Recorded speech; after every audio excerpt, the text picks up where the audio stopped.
ဘလို့လောက်ရမလဲလို့လည်းအကြံထုတ်နေခဲ့တယ်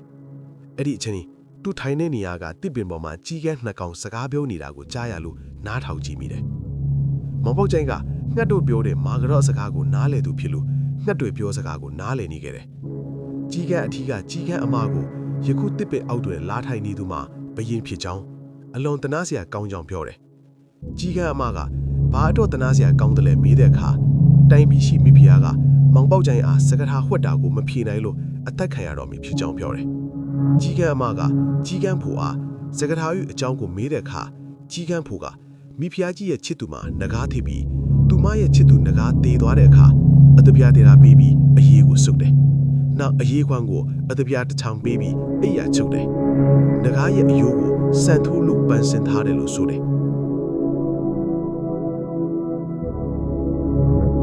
စကားသားကြီးအဖြေကိုသိရတဲ့မောင်ပေါက်ကျိုင်းဟာနန်းတော်ကိုပြန်လာခဲ့ပြီးမိဖုရားကိုစကားသားကြီးအဖြေကိုပေးလိုက်ပါတော့တယ်မိဖုရားလည်းသူ့စကားအတိုင်းလက်ခံလိုက်ရတာပေါ့အဲ့ဒီနောက်မှာမောင်ပေါက်ကျိုင်းအတန်ရန်ရှင်းသွားပြီဖြစ်လို့ဘယင်အဖြစ်နဲ့ဆက်လက်စူးစမ်းနေတော့တယ်ဘယင်အဖြစ်စူးစမ်းပြီးမိဖုရားနဲ့သားနှစ်ယောက်ဖွာတယ်